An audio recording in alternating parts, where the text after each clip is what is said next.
Welcome everyone to another action figure review as I have the Medicom Mafex Batman from The Batman, the 2022 movie version directed by Matt Reeves, of course played by Robert Pattinson. This is the latest live action figure added to the DC lineup. For me personally, it is one of the most anticipated releases of the year, and I tend to say this a lot for Batman figures, but it is true. It is one figure I've been looking forward to a lot, in particular for the Mafex line. So I do have the McFarlane Toys version, I have the SH Figuarts one as well. Both were okay figures, but we all know when it comes to DC live action characters, Mafex are currently the #1 company.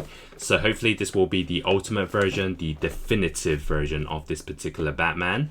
And looking at the packaging, it is pretty standard in terms of the size. Of course, they've implemented the theme of the whole film. Of course, you saw it in the posters, in the scenes, a lot of black and red colors. So they've done the same with the packaging. So you can see a black background. Of course, we have the DC logo in red. And then we have the Batman, and the Batman action figure, Mafex Medicom, a shot of Batman at the front as well. And on the side, we have the logo, the Batman once again, Mafex. It is the number 188 figure. Of course, we have the Medicom sticker, and then of course Batman unmasked holding onto the cowl. And then on the other side, we have another shot of Batman with the unmasked look. And then at the bottom, we have the shiny sticker. Be sure to always check this to prove it is a official product, because once I did buy a Mafex figure without the sticker and it ended up being a bootleg, so just be sure on that. And then at the top, of course, we have the logo, the Batman, and then we have a side view of the character. And then of course at the back, we have the figure in different poses. So let's get this Batman out of its packaging and take a closer look. So inside the box, you can see a really nice background of the Gotham City, and then we also get the paper as a certificate to show it's a genuine product. We get the usual stand as well, and then also we get one half of the box, which is the accessories. And here is the Batman figure inside its packaging. So here is the Batman figure out of its packaging, and of course first impressions for Medicom Mafex. This is no doubt a really nice looking figure once again, and I think it does represent the character we see in the movie. Overall, the sculpt is really nice. It feels very premium, very high quality when I took it out of the box, which is what you want for any figure. This is no doubt another high quality sculpt. And just looking at it, I know that this Batman is probably the most complicated when it comes to the suit, especially around the chest and utility belt area. I will take a look at the details later on, but I think they've sculpted it really well overall. And of course you can see the shoulder pads, the arm guards, and just of course the kind of lower half of the body. You can see it's a really nice looking figure. The cape as well looks amazing in my opinion. Has a real shine to it, and of course I can feel the wire bands on the sides to create those poses. And this is a Batman at the moment without any of the gadgets in hand or any of the poses, and I think just having him standing there is going to look amazing on your display. So once again, the sculpt is almost perfect. So let's take a closer look at the chest area. You can see this is the bat knife that he can take out, so you can see all the details with kind of like the scratches and damage to it. And then we'll have the utility belt. We know for the accessories there's plenty, so I believe you can take some of these out to interchange. And you can see the paint as well. It's almost like flawless look. So there's a lot of detail to this detective Batman. And of course for his cowl, probably one of the most important things for the Batman. This one shows a lot of flesh for this one, so the jaw has to be right, and I think they've got it spot on. Just the look you can see with the eyes, I think this is a really good looking Batman. And going back to the cape once again, this collar is slightly more higher than the past Batman figures, so you can see that they've kind of got it right there. It's kind of stuck in the center. I can kind of feel it has like a band in this collar area to kind of keep it in place, which is really good. So yeah, first impressions, this is no doubt a really good looking Batman. And of course last year they did release the SH Figuarts version, which I will do like a full comparison. This was a okay figure, but of course it did come with plenty of pros and cons, especially the cape. This area is not very good. So one thing I give it to Mafex is no doubt the overall sculpt. So I will go through the full comparison later on, but just kind of first look, I really like the Mafex one. So let's first take a look at the hand accessories. So there is plenty included with a total of 9 sets. So right out of the packaging, we have the closed fists. So the first set of alternative hands, we get the open palms. For the third set of hands, we get the grapple ones. The fourth set of hands, we get the grappler open hands, which I believe is used when he opens up for his launchers. So in the police station, before he shoots out his grappler, of course this is the pose he does. And then we get a set of trigger hands to hold on to the grappler gun. And we also get a set of grappler hands, which I believe is to hold on to his bat knife, as well as a right and left hand to hold on to the flare, as well as a eighth set of hands to hold on to the launchers. And finally we get a set of hands with the slight thumbs up with some closed fists. And here is one of Batman's main gadgets in hand, which of course is the grappler gun. So I do like the look of it because it does actually show the grappler. So if you notice before, he does have a pouch on his leg, and this is the one without the grappler gun, so obviously it is used when he is holding onto it. But if you're not using the grappler gun, you can actually punch out this pouch and then place in the other one, which of course shows you the grappler gun, which I'm going to do now. So when Batman isn't using the grappler gun, you can see it is on the pouch. Next up is to take a look at the launchers in hand. Now before we do this, if you notice his arm guards, he already has the two launchers connected. So what we have to do is remove them and replace them with the ones without the launchers. So this is what I'm going to do. And here are the two arm guards replaced with the launchers pushed up into the hands, and this of course can create those memorable scenes like the escape from the police station, as well as when he uses both of them to take out the Riddlers. And here is the figure holding onto the bat knife, or the batarang if you want to call it that, and this is one of the most iconic scenes in the movie when he sacrifices himself. So obviously when he's holding onto the bat knife, he does remove it from the chest. So this figure does include a replacement chest piece. So let me just punch this out first. And here is the chest replacement piece placed on, and this of course has the knife removed, and it is paired up when he's holding onto the knife in hand. And there is still an alternative head sculpt, which I'll show you later, to create the ultimate look.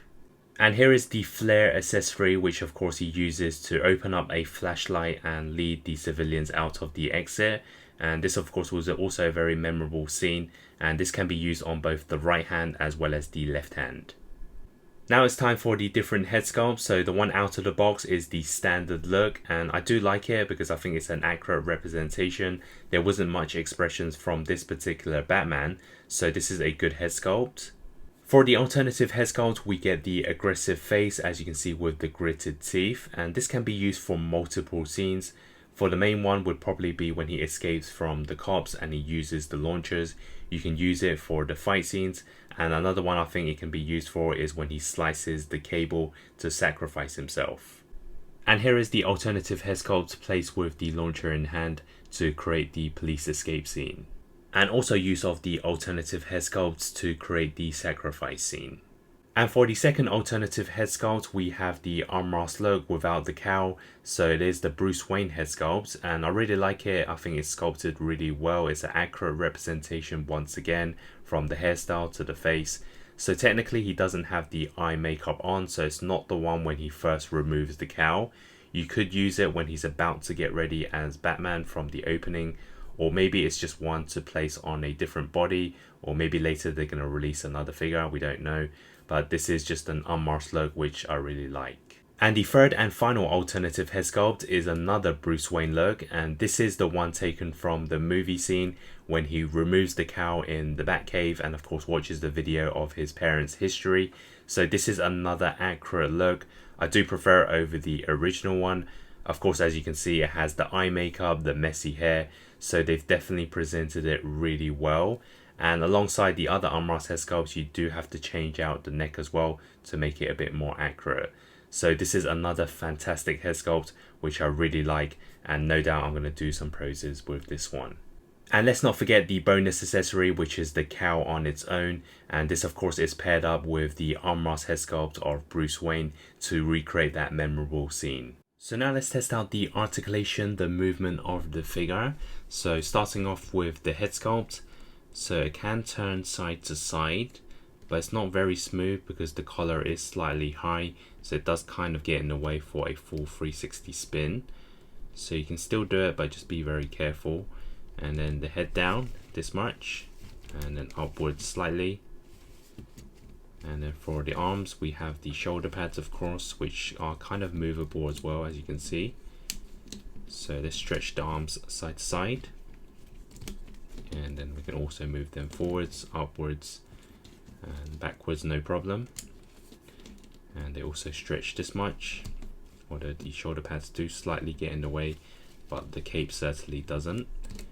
And then you can also stretch the arms out and push them back inwards, and there's also a bend this much, and there's also a bicep rotation, and then there's also a rotation on the hands as well as a small hinge. And then for the body, so the upper torso, there's no problems, it's very smooth. In fact, it can turn 360 if you want, and it can also move side to side, and it can also move forwards and backwards. So far so good. And then for the waist, it is a bit stiff out of the packaging, but as you can see, it can turn side to side, and then it can not tilt side to side that much, but there is a ab crunch, and it can move backwards this much. And then for the utility belt, of course, we can remove the pouch if you want, and then everything else I believe is stuck on, as you can see, so you can't really move the belt, which is fine. And then for the legs, they kick forwards and backwards this much. It also does the splits, no problem. And then we have the knee bend quite far back, and as you can see, this bend is really good. It also bends the front part as well as the back. And then there's also a thigh swivel. As you can see, it does create a slight gap, but it's fine with me. And then I've also found out there's another piece that comes off, which is kind of this belt. So there are some parts on the belt that you can remove. Hopefully it is something that you can remove rather than it actually falling off. Yeah, I believe it is something you can take out if you want. And then for the boots, of course, there isn't much rotation there, but you can turn the lower half. So a good rotation as well as a toe hinge. So the articulation is actually very smooth and I really like it. And then of course for the capes, there is a wire on the outside. There isn't any at the bottom. So you can create articulation with this cape as well, which is really nice. And it's going to be in some very cool poses.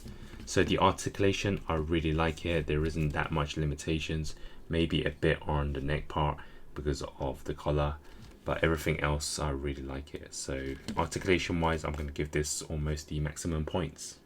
And now for some side-by-side comparisons, and I'm going to start off with the Medicom Mafex line with some previous Batmans, as we have Batman from Batman Begins, and then we also have the Justice League version of Batman, as well as next to some SH Figure Arts previous Batmans with the Justice League version, as well as the Batman. And here we have some McFarlane toys of the Batman with Batman himself, as well as the Drifter Bruce Wayne. Next to the McFarlane toys Selina Kyle, as well as a Penguin. And here it is next to some McFarlane toys the Riddler.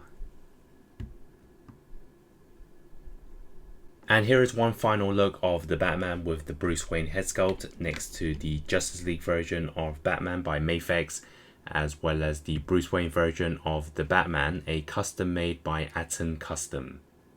So now for my final thoughts of Batman from The Batman by Medicom Mafex. This is an excellent figure once again for their DC lineup, with an amazing sculpt, detailed look, and a very accurate representation of the Protector of Gotham.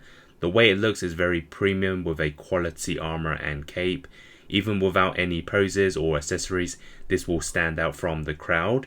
The accessories included is ones we expected, but done really well, with a total of 9 sets of alternative hands. We get all his main gadgets like the grappler gun, the launchers, the bat knife and the flame flare, so you can recreate almost all the memorable scenes in the film. The head sculpt is nice, the alternative version of the aggressive look is also perfect to pair up with the weapons, and the unmasked looks are simply very accurate, especially the one when he removes the cowl with the eye makeup and messy hair, and not forgetting you can hold the cowl in hand. I can't think of too many flaws. Maybe give us an actual smoke effect on the flare or the smoke bomb that he used in the final battle. and maybe a flight jacket when he jumps off the building, because I believe Mezco have one promoted, although it's probably asking for too much. And also if they give us some of Riddler's riddles like his letter or a Gotham newspaper, it would have really added to the atmosphere of this figure. So my score is a 9 out of 10. It's the perfect time to have this just before Halloween, and it's no doubt one of the best figures that Medicom Mafex have in their collection. Stay tuned to more videos to follow up on the Batman, and in the meantime like and subscribe to help the channel grow. And if you haven't already, check out the link in the description below for the SH Figuarts review of the Batman, as well as the other videos related to this movie. Thanks for watching.